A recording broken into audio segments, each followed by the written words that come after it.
Rahim the topic of today's discussion is immune thrombocytopenic परपरा। Immune thrombocytopenic परपरा में autoimmune production होती है आपकी IgG की against platelet antigens. For example glycoprotein 2B3A के against आपके जो है वो इम्यूनोग्लोबुलिन्स की आईजीजी की प्रोडक्शन स्टार्ट हो जाती है प्लेटलेट एंटीजेंस के अगेंस्ट, जो कि ऑटोइम्यून प्रोडक्शन होती है, खुद ब खुद ही प्रोडक्शन होना स्टार्ट हो जाएगी बॉडी में। मोस्ट कॉमन कॉज होती है थ्रोम्बोसाइटोपिनिया की बच्चों में भी और एडल्ट्स में भी। ऑटो एंटीबॉडीज़ जो कि प्लाज्मा सेल से प्रोड्यूस हो रही होती हैं स्प्लीन के अंदर। एंटीबॉडी बाउंड प्लेटलेट्स जो होते हैं वो स्प्लेनिक मैक्रोफेजेस कंज्यूम कर लेते हैं और उसकी वजह से थ्रोम्बोसाइटोपिनिया डेवलप हो जाता है। अब इसकी दो फॉर्म्स होती हैं इम्यून थ्रोम्बोसाइटोपेनिक परपरा की, एक एक्यूट फॉर्म होती है, एक क्रॉनिक फॉर्म होती है। एक्यूट फॉर्म बच्चों में होती है, वायरल इन्फेक्शन के बाद होती है या फिर इम्यूनाइजेशन के बाद होती है, और ये सेल्फ लिमिटेड होती है, यूजुअली रिजॉल्व कर जाती है विद इन वीक्स में।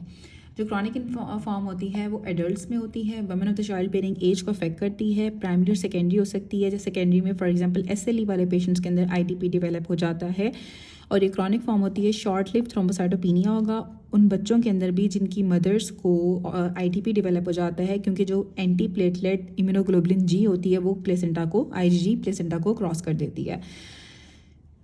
लेबॉर्ट्री फाइंडिंग्स में हमें प्लेटलेट काउंट जो होता है वो 50,000 पर माइक्रोलीटर से कम मिलता है। पीटी और एपीटीटी आपका नॉर्मल होगा क्योंकि कोगुलेशन फैक्टर्स अफेक्टेड नहीं होते हैं। मेगा कैरियोसाइट्स हमें बोन मैरो बायोप्सी पे ज़्यादा मिलते हैं। ट्रीटमेंट में हम स्टेरॉइड्स कॉर्टिकोस्टेरॉइड्स देते हैं, बच्चे बहुत अच्छा रिस्पांस शो करते हैं। एडल्ट्स में हमें अर्ली रिस्पांस मिलता है, लेकिन एडल्ट्स में ओवन ही रिलैप्स कर जाती है, दोबारा से भी हो जाता है। इम्यूनोग्लोबुलिन्स IVIG हम यूज़ करते हैं, इंट्रावेनस इम्यूनोग्लोबुलिन्स को यूज़ करते हैं ताकि हम प्लेटलेट काउंट को ज़्यादा कर सकें सिम्टोमेटिक ब्लीडिंग वाले पेशेंट्स के अंदर, लेकिन इसका इफेक्ट जो होता है वो शॉर्ट लिव्ड होता है। स्प्लीनेक्टमी जो होती है ना वो एलिमिनेट कर देती है प्राइमरी सोर्स ऑफ एंटीबॉडी को और साइट ऑफ प्लेटलेट डिस्ट्रक्शन को, जो कि हम रिफ्रैक्टरी केसेस के अंदर करते हैं। अगर तो हमारे पास IVIG या फिर जो आप स्टेरॉइड्स दे रहे हो उससे ट्रीटमेंट ठीक नहीं हो रहा है तो फिर हम स्प्लीनेक्टमी कर देते हैं। बिस्मिल्लाहिर्रहमानिर्रहीम। माइक्रोएंजियोपैथिक हिमोलिटिक एनीमियाज माइक्रोएंजियोपैथिक हिमोलिटिक एनीमिया के अंदर प्लेटलेट्स के माइक्रोथ्रोम्बाई बन जाते हैं स्मॉल वेसल्स के अंदर। प्लेटलेट्स आपके माइक्रोथ्रोम्बाई की फॉर्मेशन की वजह से कंज्यूम हो जाते हैं और आरबीसीज शेयर्ड हो जाते हैं जब वो उस माइक्रोथ्रोम्बाई को क्रॉस करते हैं और अल्टीमेटली हिमोलिटिक एनीमिया हो जाता है। साथ हमें शिस्टियोसाइट्स मिलते हैं। माइक्रोएंजियोपैथिक हिमोलिटिक एनीमिया हमें थ्रोम्बोटिक थ्रोम्बोसाइटोपेनिक परपरा में मिलता है और हिमोलिटिक यूरेमिक सिंड्रोम के अंदर मिलता है। जो थ्रोम्बोटिक थ्रोम्बोसाइटोपेनिक परपरा होता है इसमें एडम TS13 की डेफिशिएंसी हो जाती है। एक नॉर्मल एंजाइम होती है जो कि वॉन विलियन फैक्टर के मल्टीमर्स को स्मॉल मोनोमर्स के अंदर कन्वर्ट करती है और इवेंचुअल डिग्रेडेशन कराती है। जब एडम TS13 की डेफिशिएंसी हो जाती है तो जो लार्ज अनक्लीव मल्टीमर्स होते हैं आपके वॉन विलियन फैक्टर के, उसकी वजह से अब नॉर्मल प्लेटेड एडहीजन डेवलप हो जाती है और अल्टीमेटली माइक्रोथ्रोम्बाई बन जाता है। Decrease ADAM TS13 is usually due to an acquired autoantibody most commonly seen in adult females. ठीक है, अब एडम TS13 की डेफिशिएंसी जो होती है ना ज़्यादा अडल्ट फीमेल्स के अंदर होती है क्योंकि अंदर एक एक्वायर्ड ऑटोएंटीबॉडी बन जाती है। हिमोलिटिक यूरेमिक सिंड्रोम के अंदर आपके एंडोथेलियल डैमेज होता है by drugs and infections. Drugs या इन्फेक्शन से आपका हिमोलिटिक यूरेमिक सिंड्रोम के अंदर जो है वो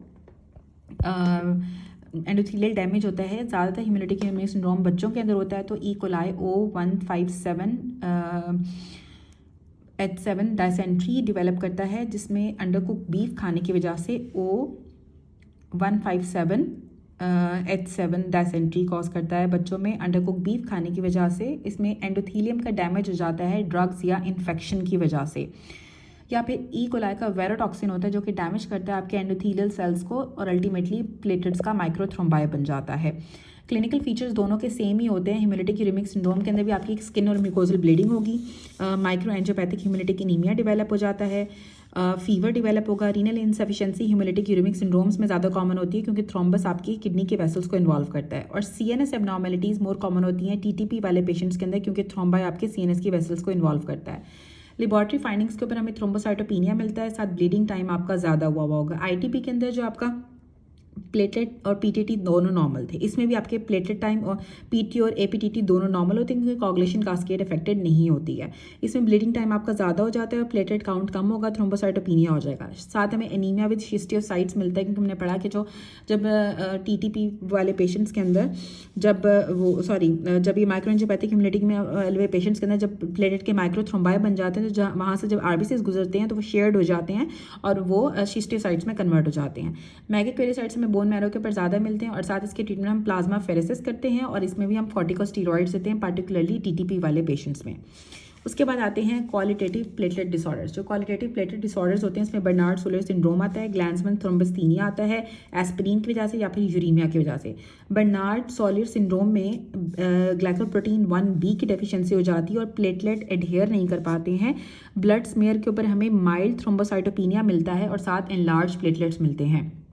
ग्लैंसमैन्स थ्रोम्बोस्थीनिया में ग्लाइकोप्रोटीन 2b 3a की डेफिशिएंसी होती है और प्लेटलेट एग्रीगेशन इम्पेयर्ड हो जाती है।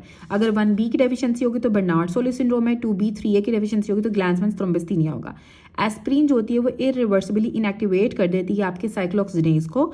जब थ्रोम्बोक्सेन्स का लैक होता है, लैक ऑफ थ्रोम्बोक्सेन्स की वजह से वापस एग्रीगेशन नहीं हो पाती है प्रॉपरली। उसके बाद यूरीमिया होती है हमारे पास। यूरीमिया जो होता है ना, इसमें ये डिसरप्ट करता है आपके प्लेटलेट के फंक्शन को, एडहेरेंस को भी, एग्रीगेशन को भी।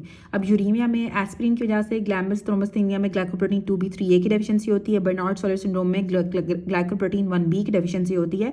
ये चारों आपके क्वालिटेटिव प्लेटलेट डिसऑर्डर्स हैं।